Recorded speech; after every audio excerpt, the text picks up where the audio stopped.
Greetings and salutations, YouTube.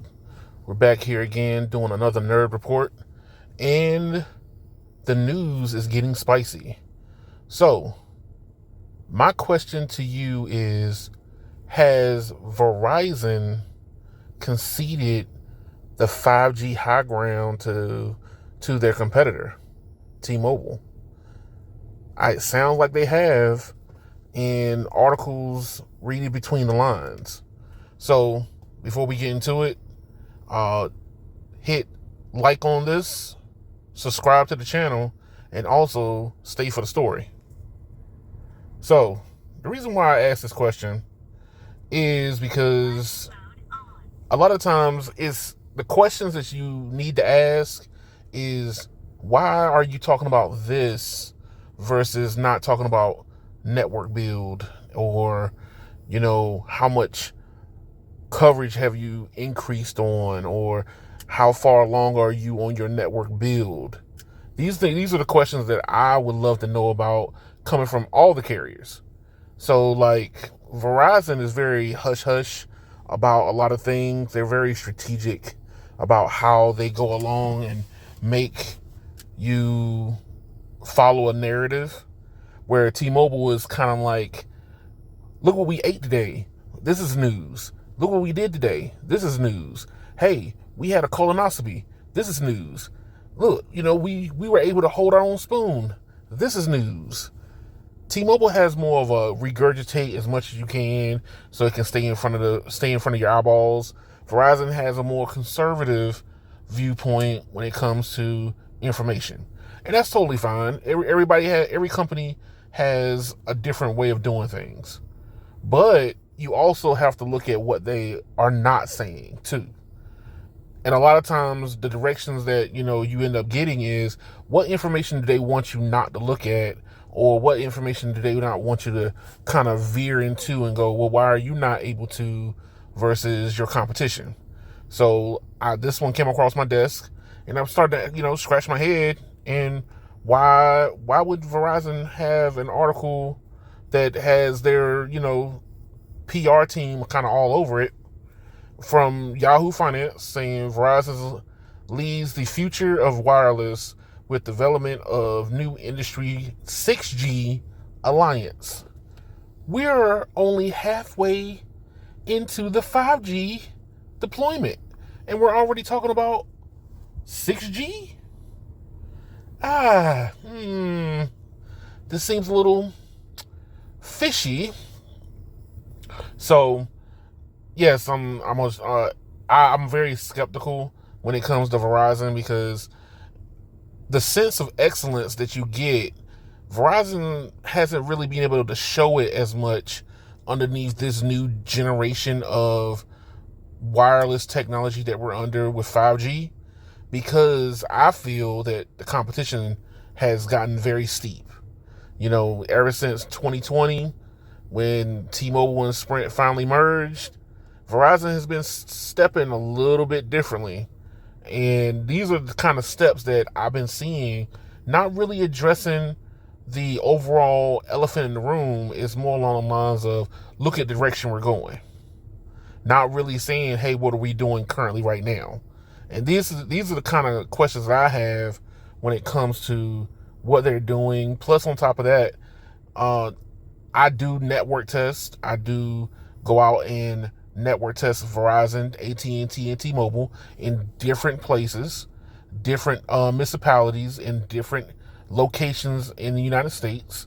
I'm hoping to get more network testing done soon in different places. Go to more places that I haven't really been before. But you also start to see that Verizon's not turning those knobs as fast, where T-Mobile is gone balls to the wall and moving quickly as fast as they possibly can. So the deployment between the two has drastically changed. And these articles that come out from Yahoo and different other publications kind of give you an idea about what direction are the companies going in and what they're trying to push. So, I'll leave this article for you to read, but for the most part, it's just basically going down and saying that how Verizon is setting up the next, forefront for the alliance of different manufacturers to come up with 6G. That's pretty much what it is. It's just, them trying to get ahead of a story or trying to change the narrative for the most part. I mean, it's not nothing bad.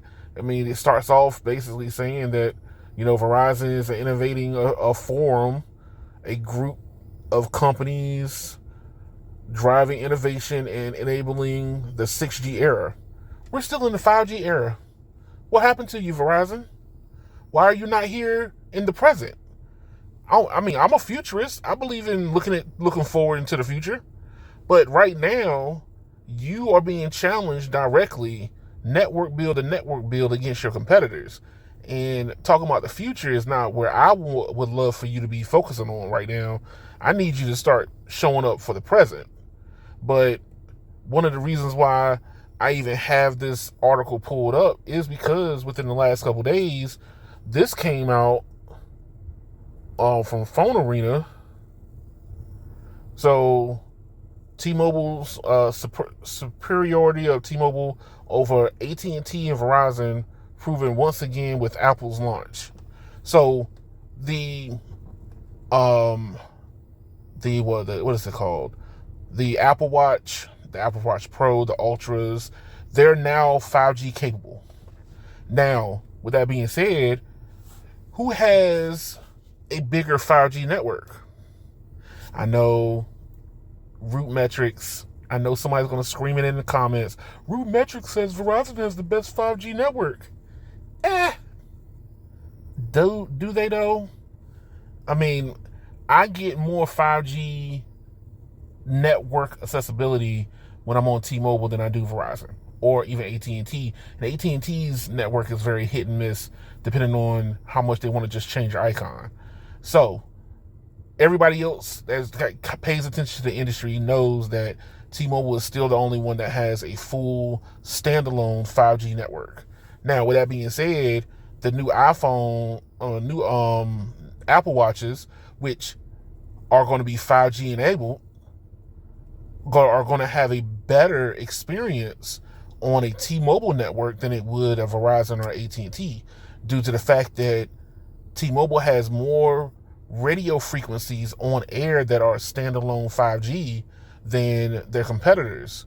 And that is a very big differentiator by itself. So I'll leave this article in the description also so you can read this. But basically, this is what it's called 5G RedCap. And 5G RedCap is basically just a instruction set for low powered devices. So we're talking about chipsets that you don't really need a whole lot of throughput. You don't need to be doing 200, 300, 400 megabits per second on your watch. You just need to be able to get connectivity.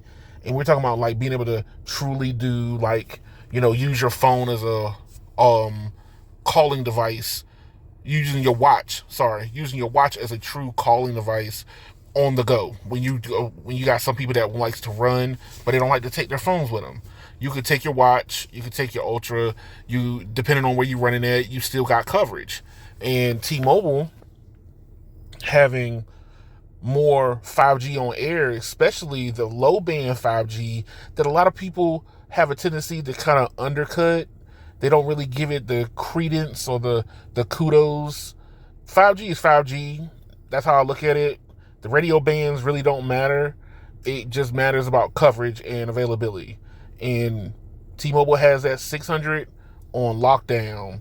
And we're talking about being able to use your Apple Watch with that low band frequency also. We're talking about 5G across the board, not, millimeter wave only or C-band only or this band only or that band only. It's going to be able to use across the board 5G for anything that you have deployed. And T-Mobile currently right now is the only one that has more frequencies deployed for 5G. And low band gives you better battery life than mid band or even millimeter wave. That's just physics working at that point.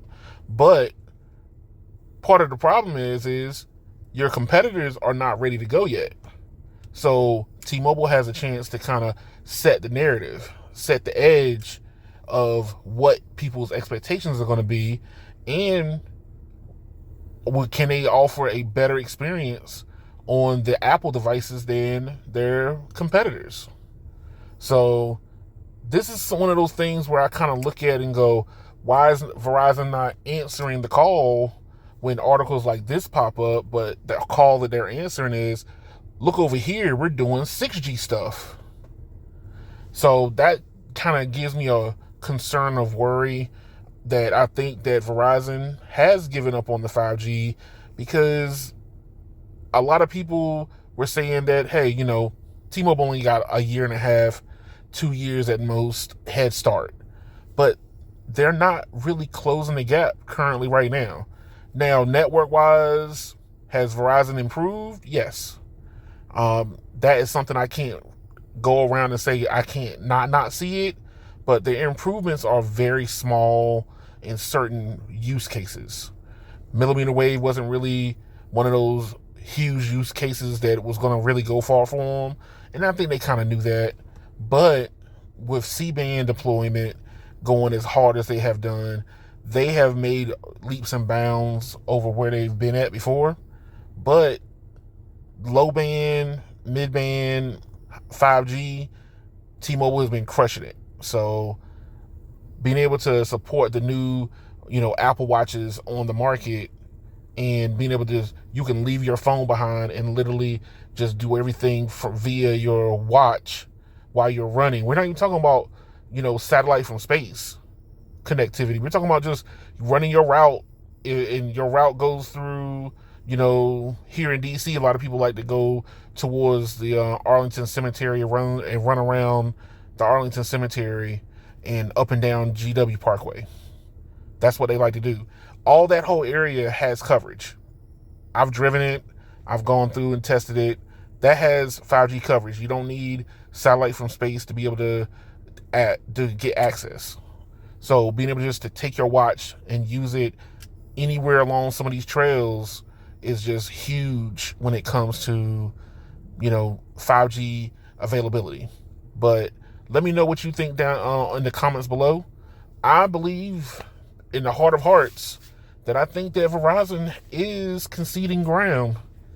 It just looks kind of this way when you have articles popping up from Phone Arena that's saying that, the new Apple Watches are going to have a better 5G experience on T-Mobile than AT&T or Verizon.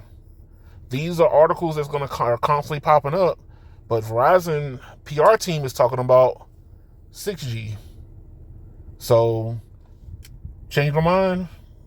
Give me your theories down below. Let me know what you think, and y'all have a good one.